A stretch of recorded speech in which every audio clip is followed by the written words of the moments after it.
You're listening to The Startup with Monique Lore, only on LA Talk Radio. How's it going, Los Angeles? This is Startup with Monique Lore. I'm Monique Lore, coming to you live, not in LA, in actually Canada, just above Niagara Falls. I am accompanied by Ben Malone, and he happens to be my new fiance. So it's good to see you, babe, on my show. Thank you. I've never been on a live program before, so very interesting for me. Well, that's good. Thank you for agreeing to join me. I'm very happy to be here. Yes, you guys, listen, what a year. Our guest could make it. You know, people are traveling for the holidays, but luckily I have a talented person here with me. So I'm going to move out and go full screen, and he's going to introduce himself and tell you about Rockhaven, his business, and why I love him so much, at least on the business side of why I love him so much, and where that origin story came from. So speak to the audience if someone wants to start from where you came from. Here we go. Well, I wish I had a few questions, but I'll tell you the origin story. And that is basically I started in real estate. Well, way back finance and morphed into real estate. And of course, when 2008 hit, I had a little bit of a question mark as to where I was going to go. So folded that portfolio, and it was kind of a natural progression since I owned, 13 properties. I was building in Encinitas. I kind of knew the landscape of being a general contractor. It was very interesting to me. I've always worked with my hands. My parents, of course, owned houses that we remodeled. So it was a natural progression. And construction has been really good to me since. So started Rockhaven. The name is from a house I grew up in Newmarket, Ontario. Basically a big house, biggest house in the neighborhood. And my dad owned it. We had it for a short time, but it was very beautiful, and it didn't require an address. Everything was addressed to Rockhaven. So it was kind of cool. So I named my business after that. And I started off being a handyman. You know, basically, I owned so many properties. I'd done so many windows and toilets, interior walls, flooring, paint, trim, molding, kitchens. I knew what I was doing. So people loved me. And I went, wow, this is an opportunity. I went and got my license, which I'm good at. I can do licensing, no problem. School's another thing. Licensing, yeah, I can do it. But got my GC and walked into a pretty good position for myself, being my own boss. Flexible hours. That was funny. 7 days a week, 12 hours a day. But built a little bit of a construction company over the last 12 years. And now I have quite a portfolio of clients. And I can basically make a call and get a job. Now all I have to do is work on my invoicing and estimates, and I'll be rich. And I'll jump in here really great, because this is the startup, and we just get into the real. Yeah. I really love that you address the strengths and the weaknesses of your startup. Yeah, weaknesses. Everybody has them. Yeah. And you said admin. The admin part, you're on the freeway doing admin. Well, yeah, I have to do my own bookkeeping. I don't have a CPA accountant. I don't have a business manager or somebody at home that makes my scheduling and stuff. Oh. Yeah, I'm driving. I park. Don't tell on yourself. Excuse me, I pull over and park. I think a lot of entrepreneurs can relate to that. Invoicing, a little bit of tweak on an invoice because somebody didn't like the price or something. Yeah. Yeah, and you have to accommodate your clients to some extent. So, yeah, there's a lot of on-the-fly scheduling phone calls galore about meeting people, talking about their kitchens, bathroom aspirations to build a house, whatever. I have a custom home I'm building in Escondido for a really good client. And it's a beautiful sort of English-style Tudor almost style. Tudor, yeah. So we just finished foundation. We're going into plumbing, framing, all the MEPs. And what is an MEP? Mechanical, electrical, and plumbing. That's simple. So, okay, let me pause you here. Thank you for being so transparent and open about your journey thus far. I want to understand, for those people that are starting up, maybe they feel like they are talented in the area that you chose to be in, and maybe they don't know how to start. Where would you say that if someone could give you, because this is the startup, right? So if you had this platform when you started up, what would you give what would you give as a pay it forward to an entrepreneur? Where Who would you wants tell to create their own avoid? business in construction? Yeah, like what would Okay. should they avoid? Avoid? Like just the advice, like Oh the boy. things that. How about I tell them what to do instead of avoid? Yeah. Because Let's avoid do that. avoid crappy clients, low estimates, working for free. There's a lot of things to avoid, and you'll learn as you get into it. But the first course of action as being a contractor is showing up, because you're dealing with people that want to remodel their kitchen or put an addition or build a house or change their windows or roof or whatever. So a lot of it, being in finance, I tried to get out of sales because it's coercive, kind of manipulative sales, trying to get people into products that may or may not be useful based on a commission. Well, that wasn't my cup of tea. I would much rather go talk to somebody about what kind of window they want, what kind of bathroom they want, what kind of kitchen they want, and go and try and put that all together for them, come back with an estimate and say, hey, what do you think? Great. And 90% of the time it works out. Okay. So showing up. Thank you. That's the good takeaway. I don't want to bounce this, so I'm pausing you. Yeah. It's his first time on, and I grabbed him just now because that's how the startup goes in the holidays. And thank God I have a talented person. There's a lot to unpack there. Let's just go here. 2 days of information. Yeah. That's right. But thank you for being open Yeah. and offering knowledge. So let me unpack a couple of things, if you don't mind.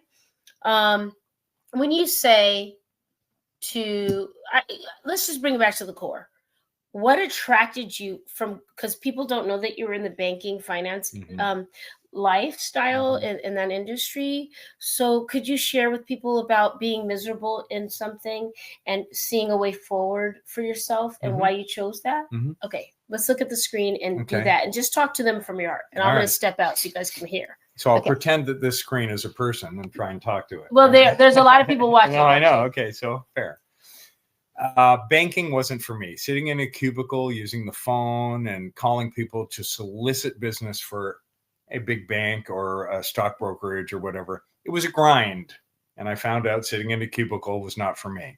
Using the phone was not for me. Even though I was decent at it, I was never on the top of the board. I never loved it. So it was an avenue to make money. And when you sacrifice to make money, sometimes you're not unhappy or you're not happy. So I thought to myself, what am I doing here at the bank? I can do other things. And that's when I got into real estate. I chose to leave the bank. They didn't fire me. I quit. I didn't like it. It was too much manipulation in the financial sector. So when I went into real estate, I realized that I wasn't a realtor. I wasn't going to show houses or unlock doors so people could walk through. And a listing agent's a little different. I looked into that. But I became a mortgage broker and a licensed real estate agent. So I could do my own loans and my own financing. And I was already in the financial sector, so I understood it all. And I amassed 12 properties, and I was building in Encinitas, right at the top of Santa Fe, right near Swami's. We had an ocean view. Oh my God. It would have been a $5 million house now. It was $2 million back then. But when 2008 hit, of course, there were decisions to be made, cash flow problems, blah, valuations. I walked away from the whole thing. It was really sad. But the knowledge I gained from that, oh my God, I could leverage that. It was a natural segue to get into construction. So does that answer your question, Carmen? Oh my gosh. I have so many questions, you guys, because this is the start with Monique Lore. I'm with Ben Malone of Rock Haven Construction in the San Diego area, serving Southern California. And he happens to also be my fiance, which is a weird word for me to say, but that just happened last night. Maybe understand the live version of this now. I know, it's good. So we're doing the holiday version. We're in Canada now. Babe, I want to say, or excuse me, Benjamin. Yes. I want to say I really admire your agility to recognize your strengths and weaknesses. Have you seen in your journey how startup entrepreneurs have held on tight to their weaknesses and fought for something?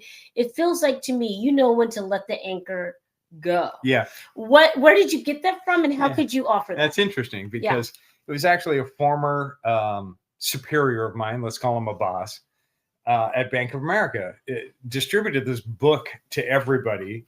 It was called Who Moved the Cheese? It hit home to me. It was like, it was not for me to be at a bank because they keep moving the way for me to make money. And if they keep moving it, do you move with it or do you sit around and wait for more to come? Well, the people that sit around and wait for more to come usually starve to death. They're the mice. So, well, all of them are mice. Some of the mice stayed behind. Other mice choose to move and look for other cheese. That was really kind of the metaphoric sort of analogy I used to go, I'm not happy here.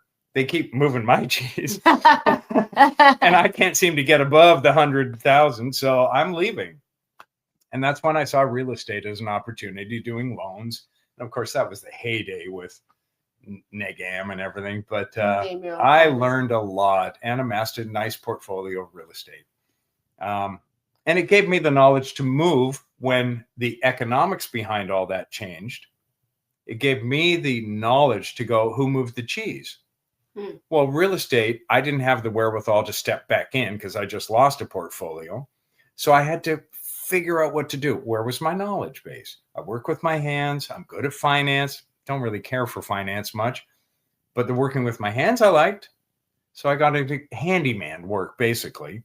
Well, handyman work is handyman work, and I'm not going to do that for the rest of my life. So I got my GC license and started a company. And now I'm doing ADUs, custom homes and stuff like that. This is great. Does that help? Yeah. It helps very much because it's real and we're the startup. This is definitely real. Yeah, we don't sugarcoat it here on my show. You guys, by the way, babe, I've been on there for 6 years. Can you believe that Sam put up with me for 6 years?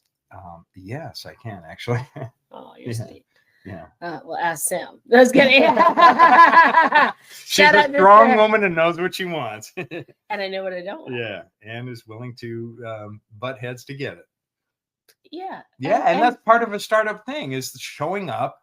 I can't say this enough. Showing up, being there, and at least being alert so you know what's going on and you can actually make a common sense decision about what you need, what they need, blah, blah, blah. Showing up is 90% of it. Do you like people? In general, no. Specifically, yes, I love people. So let's unpack that. Pause, if you don't mind. So you don't like people generally, but you're a general contractor to their most valuable and personal asset ever in their fucking life. So help me understand that. Well, it's a question of overpopulation. Everybody's always in my way on the freeway. All right, we digress. So dealing with clients is difficult. Individuals want what they want in their kitchen. You have to be the guy as a general contractor to say, oh, well, or girl, the guy or girl, whatever. Yeah. As the person that is the contractor that's taking the job, you have to be amiable. You have to be flexible to go with what they're saying, but also add some benefits to working with you. Or why would they work with you? If you're just putty, then they can shape you anyway. They could get that anywhere.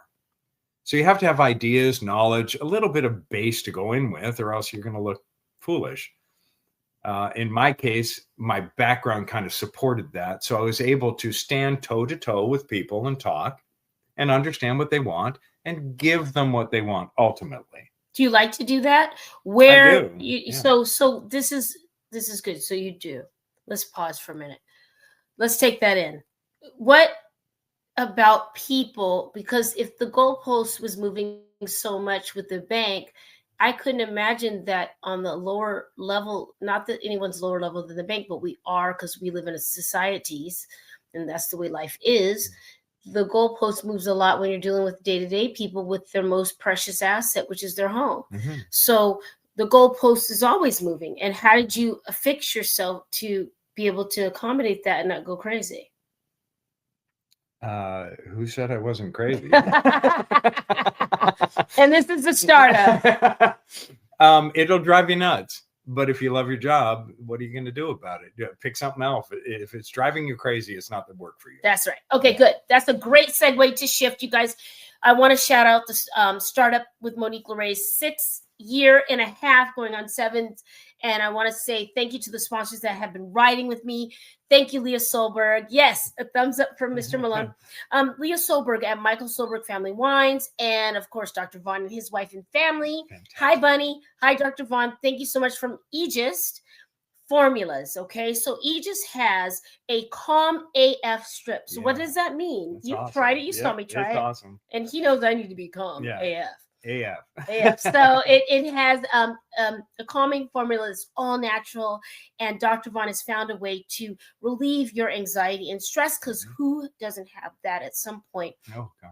Right? And so as startup people and individuals moving around their businesses and their lives, Calm AF offers a natural solution to stress. And I will tell you, I've been very open about it. I've had panic disorder since I was 19.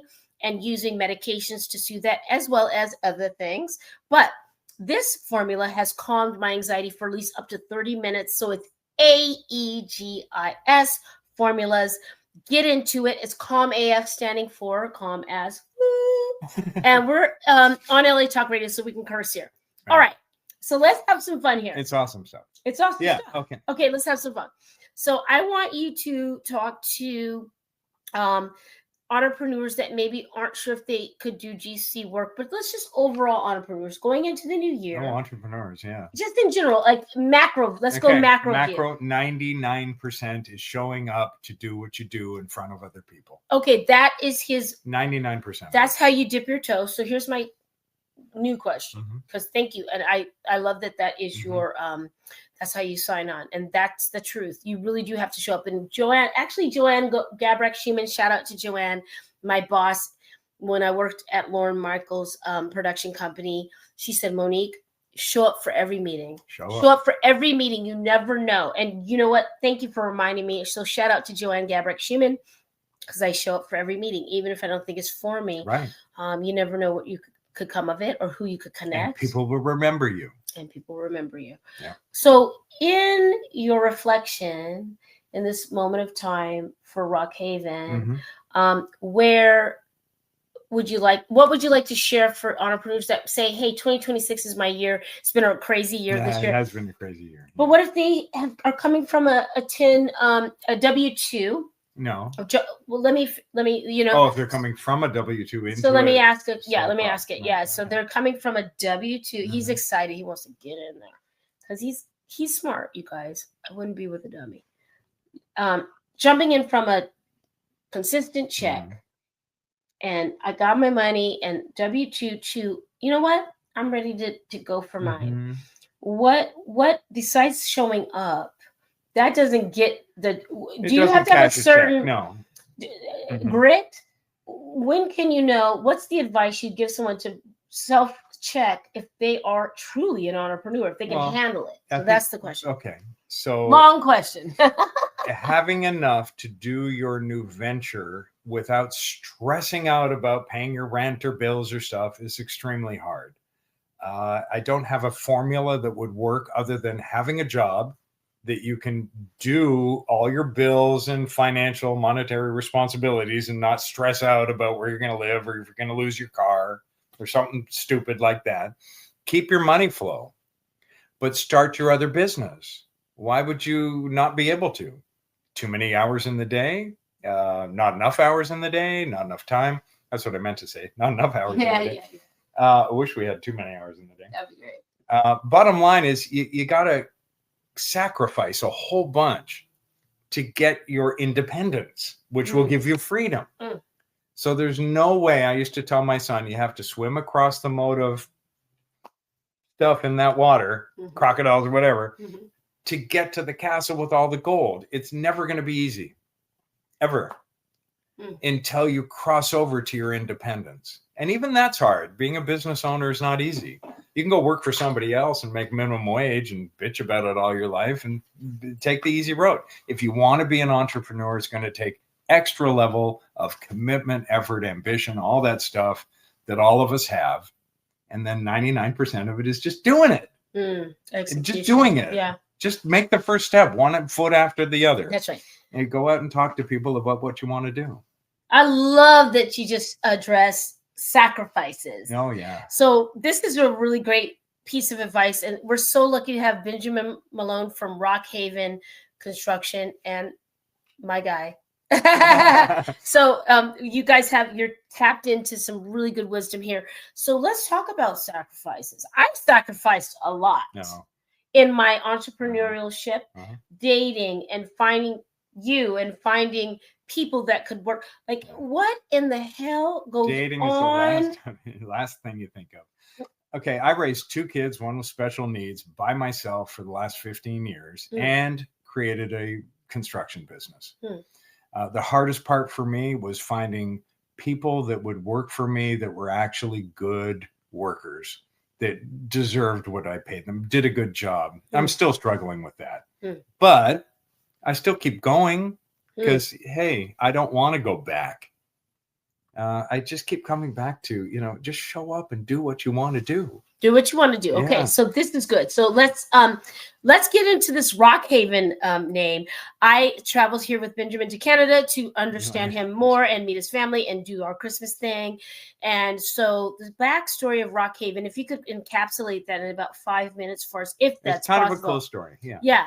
So why don't you share with the audience how your company came to be? Yeah, well, it's the name Rock Haven, and people do ask me about this because it's an interesting name.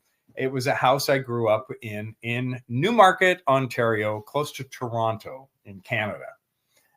Bottom line is the house was kind of the biggest house in the little town of Newmarket, and my dad was doing quite well, oil painting. Anyway, bottom line is the house didn't have an address. So all the mail came addressed to Jonathan Rogers at Rock Haven in Newmarket. It wasn't like on 2nd or 1st Street, 423, whatever. So I thought that was super cool. And it was a super cool house. It had an elevator in it. It had about an acre of land with gullies and drains and tunnels and stuff. I broke my foot jumping off a bunch of rocks there. It's just memory. And Rock Haven always stuck with me. It was a beautiful home. Did you have anybody in your life say, don't name it that? No, God, they were all like, yeah, fantastic. It's a conversation starter. Yeah, it is. Yeah. It means more to my family and me to everybody else. Legacy but it's a cool name, right? Yeah, legacy piece. So Rock Haven. Right? And he also can play. So I think what I love about you play guitar? I play guitar. Let me finish. Yeah, I didn't finish it. I'm not a great guitarist. Don't go there. Okay, well, we'll go there on the other show because he's making music for my film. But you're helping. Okay, well, I am not a musician, guys. I'm Monique Lore on the startup, and I'm with the one and only Benjamin Malone of Rock Haven Construction out of San Diego and Southern California. And you guys, I love this conversation about the title of your name because it leans in, right? Yeah. It also leans into logo and design and passion. So I'll share this. When I first started my first trademark company, the Wine Caterers LLC, I had a subtitle, which was The Art of Vino Catered. And I was told, do not mix languages in your subtitle. And I said, no. I mean, I was receptive because I was hiring these people to consult me. But then I felt in my soul, the art of Vino Catered was my thing. And I just was unapologetic about it and met them and heard what they thought. But I want to encourage people in this season when we reflect in the year and we're looking at our new year and we're starting things up or shutting things down or reconfiguring to really what resonates still. What keeps coming up? When something keeps coming up in your life, may it be business, love, family, finance, you have to look at that. So don't diminish that. That is coming up for a reason, right? So Rock Haven resonated with Benjamin, and he was not going to settle on that. And don't let anyone dim your startup. Right. Right? Right. And there's so many offshoot things of quirky individuals on TikTok or Instagram or whatever social platform you're looking at. It's great to be an individual. People love that. So be genuine to yourself. And if you love it and your family and your friends are kind of into it, believe me, other people will see it. Yeah. That's right. You'll find your tribe. Right? Your vibe attracts your tribe. Absolutely. Yeah, that's true. I love that. So where can people hire you? Are you available? What does your dossier look like for the first quarter of 2026? Because I feel like you're booked, busy, and blessed. I But am. what's happening? But all jobs are finite. In construction, you go do a kitchen. Guess what? It's done. How many kitchens can you do in that house, right? Well, you might do their windows or bathroom or roof or floors, but it's finite. It ends at a certain point. So I'm always looking for a new job or a new opportunity, I should say. So yeah, January's booked. I have custom home I'm doing in Escondido. I have HOA in Encinitas that I'm going to do all their doors on. But yeah, I'm in North County, San Diego, Rockhaven, Ben Malone. Yeah, look me up. The phone numbers are easy to find. And scheduling is probably my strong suit. Estimates? Yeah. We'll work together on that. He's agile. So look, guys, if you are someone in the Southern California area, Laguna Beach or better south, Long Beach or better south. Greater California, honestly. Yeah, depending on the job, I can make it happen in Carmel or Monterey or San Francisco, whatever. Okay, good. So also I want to kind of tease this out. I know we weren't going to tell everybody, but Mr. Malone, you might see him soon doing something in the TV renovation home space. So get him while you can, because he's going to get real expensive once he's on television. And and he also will do that because what I have observed about this gentleman is that all details are important. He won't go to bed unless the I's are dotted and the T's are crossed. A little OCD, but that is to their advantage. Manageable. Right? That's to their advantage, though. Totally. What's a good piece of advice if you're building a home in Southern California and you don't want to get effed on all the logistics? Well, that's a broad question. It's having a good contractor is half the battle. A lot of contractors charge too much and have subs that charge too much, and then there's delays and timelines. Being active in your management of your build is the most important thing for a homeowner. But I would say second to that is trusting your general contractor. Yeah, don't hire us if you're not gonna listen. Oh my God, isn't that all people that are giving a service product or you have to not necessarily trust, but trust and verify. Know what your contractor's up to. That's right. A lot of people gouge people and take advantage, and it's wrong. And I don't do that. So I have no problem being transparent. This is this is how much your door is going to cost. This is where I'm getting it, and this is my markup. Yeah. I love that. Yeah. All right. Last question for you, since I have your wealth of information. What do you foresee with all the knowledge that you've accumulated in your endeavors and as the macro view of finance and travel and business and contracting and life? Where do you see the shift going? Where should people be putting their energy towards when it comes to homes and construction and investment? And we have about 2 minutes. If you even have a thought, where would you go if you had a blank check? And where should we go? Well, personally, I feel that building in California is a little bit hard.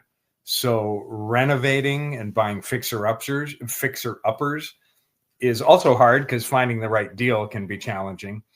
But if you find the right deal on a piece of land and it's priced right, there's usually a reason for that. And that's because SECA, which is the California Environmental Act, and geology studies and surveys and, grading plans and stuff can turn into the hundreds of thousands of dollars because of environmental concerns with California and permitting and city codes and zoning and all that.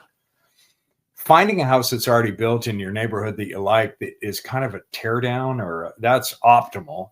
Hard to find because there's a lot of competition. But if you can find a little sweetheart deal that you can put an ADU behind or fix up and improve for future value, then real estate, there's nothing better to invest in. The population is going to drive the supply and demand, and tax breaks and all the rest of it. So, yeah. There you guys go. That's my other Christmas, Hanukkah, and Kwanzaa gift and New Year's gift is giving you Mr. Benjamin Malone, someone that really knows how to maximize strengths, minimize weaknesses, and streamline it. So if this is of interest, reach out to Rockhaven. Can you give us your contact information? Yeah, rhcandd@gmail.com. Say it one more time for the people in the back. rhcan, like Nancy, dd, 2 Ds, @gmail.com. So Rockhaven Construction and Design is the full name, and that's just the abbreviation. And phone number? No? Yeah. Yeah? It's the, it's Okay. the radio. Yeah. Okay. So yeah. Happy New Year. Email's Happy the best way to holidays. reach me anyway. So yeah, happy holidays. Right. Very happy holidays. 2025 is almost over. Are you going to stick around now for Jack? He's got a very cool book out. Sure. You stick around right here with me? That'd be great. It's good to see you, darling. Thank you, sweetheart. Thank you for being on the show. All right. So I'll switch with you and you'll stick good. around. Yes. Okay. All right. That's Mr. Ben Malone, you guys from Rockhaven. And now we have live from Canada on LA Talk Radio. We have Jack R. Well, Jack, you'll have to say your last name, darling. Welcome to the startup. How are you? Thank you, Monique. I'm great. And you? I'm doing great. I am in Canada, so please excuse my aesthetic, but I show up and let's show out. I cannot wait to hear about Lost in Time, our forgotten and vanishing knowledge. Yeah. The book uncovers knowledge we've forgotten and destroyed and delves into the fate that arrives in a history and it repeats itself. Oh. I can't wait to get into this sci-fi kind of, is that the proper? No, it's not science fiction at all. It's all based on stuff we've done. There you go. And that's why I asked you that, because when people first look at it, perhaps they might put it in the sci-fi category. So let's go full screen. You're going to properly introduce yourself and tell us exactly what this book is. All right. Yeah, sure. Well, my name's Jack Bialik. And this book, Lost in Time, Our Forgotten and Vanishing Knowledge, is about all the knowledge we've lost, forgotten, and destroyed. Well, it's not about all of it, because only about 1.6% of the world's history has been recorded. So these are pieces of information where we've done things and then lost the knowledge and then found it again. So this book is about that, and also about how we're moving towards the future, what we're doing today with technology and where things are headed, and how we need to be careful about what we do in the future. Otherwise, we could maybe make some mistakes, maybe lose our knowledge again. So, yeah, so that's basically what this book is about. This is really thoughtful and precise, and I really like that you're ready to attack the things that we need to address. So I would like to speak to you about the contract surgery. Cataract surgery, yeah. Yeah, talk to us about that. I think this will really bring it home that it's not sci-fi. We're really living in the 3D. Yeah. This is, Let's hear about this. Yeah, the real world, right? Yeah. So, cataract surgery as we know it today started in the 1700s. And that was very early on. Your lens of your eye, the cornea of your eye, has more nerve endings than any other part of your eye. Of your eye, of your body. If you get a hair or a piece of dust or anything in your eye, it drives you nuts until you get it out. But back in the 1700s, they would do a surgery and they'd have to tie you to a chair to actually do it.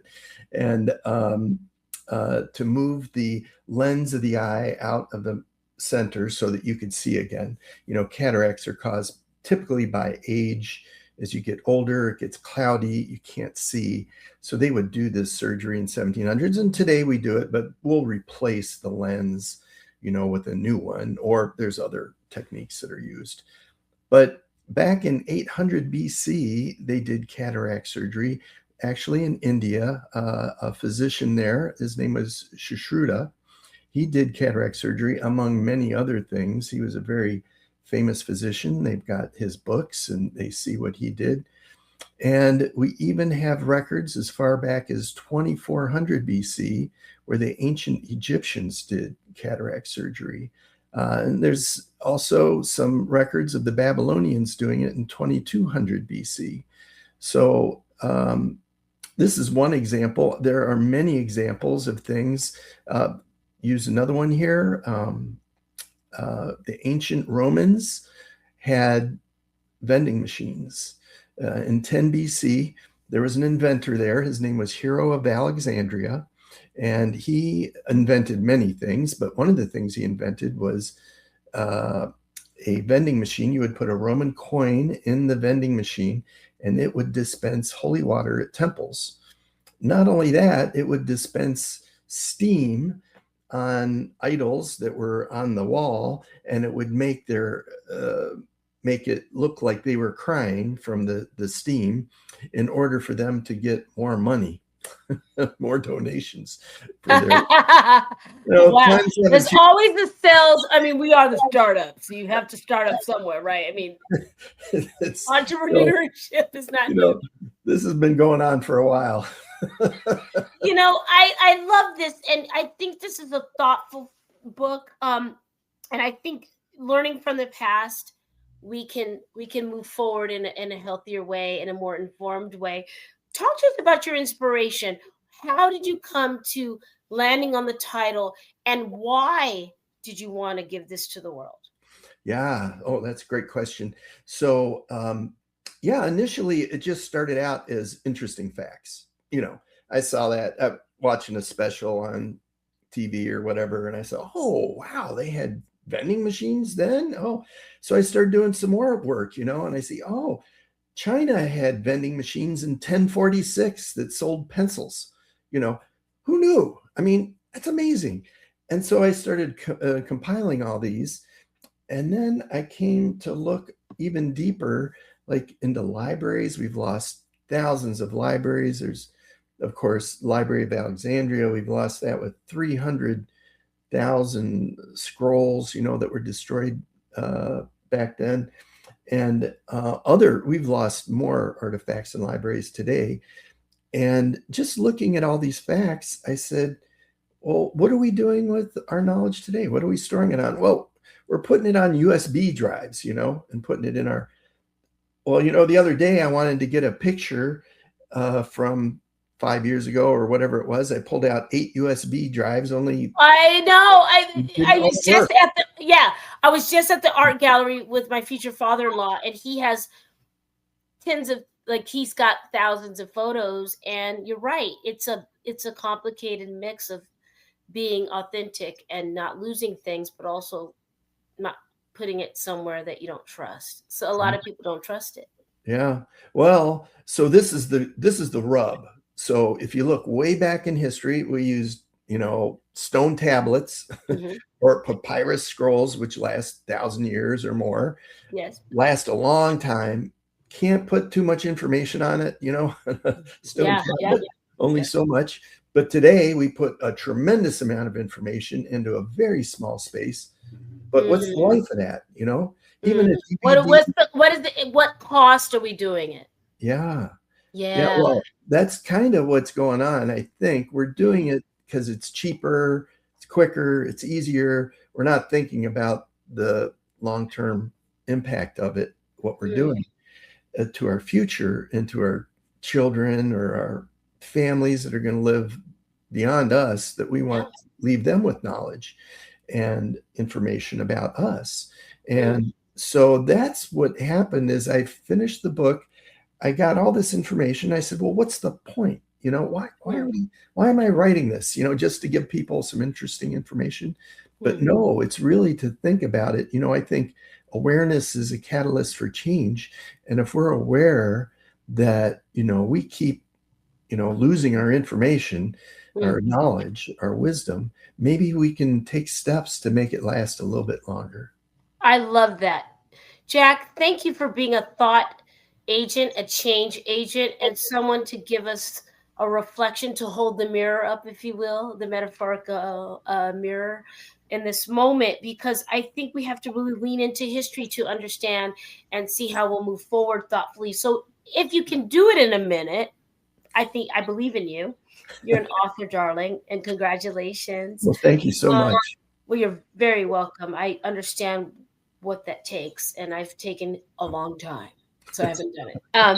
I would like to speak to you about the overall collective environment, and your book also touches on that. The ancient civilization debated waste disposal and sanitation solutions that rival or even surpass some modern systems.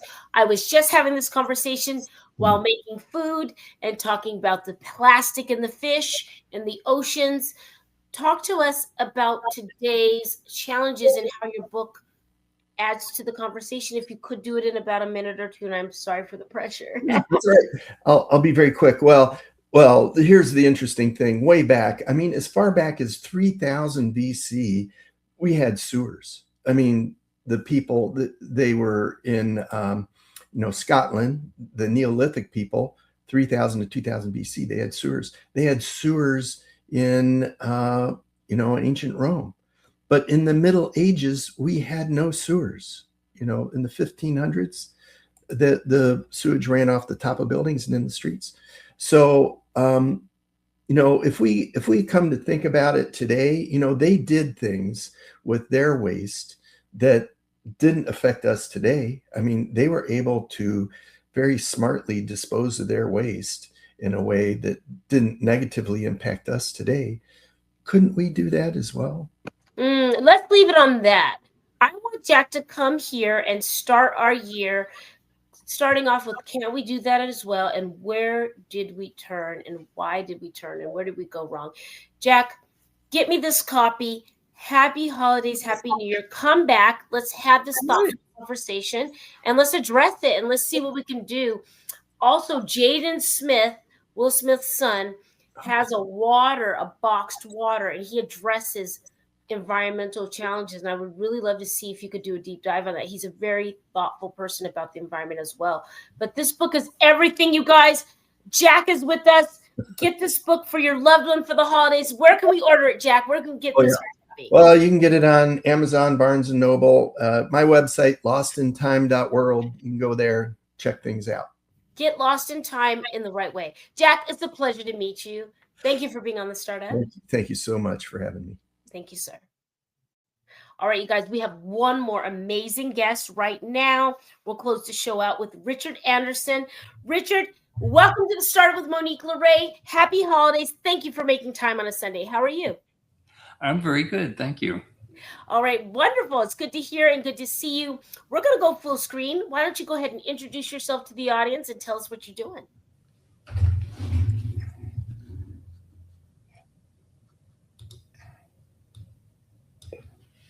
I didn't get what you said. Yes, sir. Go ahead and tell us who you are and tell us about your project and get to know the audience. Okay. We'll go full screen. Okay. Well, I'm Richard Anderson, of course. I'm a retired microbiologist. And recently, I think the start of COVID, I took up writing. My first book was a science book, The Evolution of Life, Big Bang to Space Colonies. So I'd never written a book before, and this was nonfiction, so I didn't have to develop characters or any of those difficult things you do with novels. And but when I entered that book, I took a look at the possibility of space colonies, and was that in our future, or could that be in our future? So I wrote that was a kickoff and the motivation to write my first novel, which was Outbound: Islands in the Void. And there I discussed how civilization may exist in orbit around the sun, around the Earth, out at Sirius and the asteroid belt and various other places, Mars. So I finished that book, and it led to Outbound Meta Mars, which just came out this last Thanksgiving. And in those books, the motivation is environmental. It's a discussion of what we're doing to our environment on Earth, the trajectory we're on, and the fact that we're not reversing our practices, and we're not, in my view, we're not likely to until a catastrophe hits. Human society seems to take action when it's almost too late. We need a really strong motivation to all to sync our activities and get in step with one another. And to address environmental concerns, we need a global unity, which we don't have. So my science fiction book is projected in the future, 250 years. And we're trying to recover from a climate disaster. Wow. You've accepted that perhaps humankind will be humankind. So let's look at what we'll rebuild on. And I like that you are being realistic about humanity and human nature here. And I want to point out, you're being very diplomatic, but Mr. Anderson is a clinical bioanalyst and a microbiologist with 30 years experience, and you kind of passed over that. So this isn't coming from anywhere, darlings. This is coming from experience. Could you just give us a couple minutes about, I know you're shifting to writing these books, but talk to us about being a microbiologist, and this is all rooted in science and truth, right? Well, one of my I've always been interested in space, space settlements, spaceships, Star Trek, Star Wars. Just give me an excuse to think about space and imagine different things. Yes. But what I've found is most people who project the future in our future in space, or our possible future, are engineers or physicists or astronomers. And very, very few have been from the biological realm.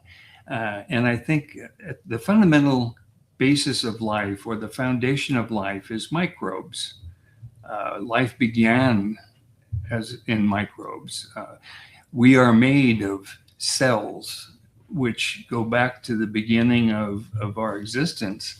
So, and as a matter of fact, most of our body is made up of cells that are not ours, not genetically ours. They're microbes. So we have 33 trillion microbes that we carry in our bodies, and about 30 trillion cells that have our own DNA, which we call our cells. But we could not exist without the microbes. So if we are to move into the future and move into space, we're going to be taking I could use a gross word, but we're going to be taking a lot of microbes with us. Let's pause for the people in the back, right? Because you are a scientist, you are an engineer, you're very, very intelligent. And break it down for us. You're saying, so the 70% of water, the cells, the microbes, how can we tangibly connect to what a microbe is? I know what a microbe is. I went to school. Perhaps some people that went to school might have forgotten. How can you relate to the everyday entrepreneur? Well, for example, there's a photosynthetic microbe in the sea and the oceans. And it's a microbe would be something you need a microscope to see. In other words, it's not visible to the naked eye. It's a single cell organism. And this particular organism produces most of the oxygen in our atmosphere, and it lives in the ocean, and it's called a diatom. And it has a silica cell that is it's like a gel made with silicon, and is very highly efficient photosynthesizer. So it's a plant, and it releases oxygen into the ocean, which then elutes into the atmosphere. So we think of trees and plants as oxygen producers, which they are, but a very important part of that is a microbe in the ocean.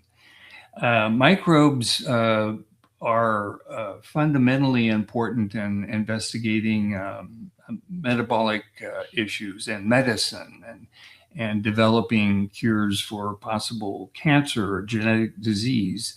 We can go back and do a lot of research with microbes because they have a fast replication cycle. And there are thousands and millions of them that we grow up. So with our tools today, not mine particularly, but with tools where you can edit DNA, they can do an awful lot of research. They can develop microbes, for example, that will produce insulin, or they can excise DNA from a person with sickle cell anemia that is homozygous, which means that they're going to die at a young age. That person will live to maybe in their early 20s, and they can take the bone marrow of that patient, extract it, change the DNA. There's a point mutation. They can do a replacement. They can then reinsert that bone marrow, and the person still has sickle cell, but instead of disease, it's sickle cell trait because it's like he's heterozygous. This is, and thank you because that was really palatable, right? I want you to come back and let's do a deeper dive. Ocean pun intended. You guys get with Mr. Anderson this holiday season for his book, The Evolution of Life and the Outbound. It's a sci-fi series. It's a palatable way to understand some of the things that he's introducing to us. Congratulations on your book. Can we get it on Amazon? You can get it on Amazon, and I might say they are. I hope. I think they're entertaining. So they are. Well, people love to do this, and I love and commend that you did this in a way where people could go into another world, and I think it's really a smart template to use. Congratulations! Thank you for your time today. What will you start today, Mr. Richard Anderson? Get his book for your loved one. We'll see you next time. Be well. Thank you. Thank you. It's a pleasure.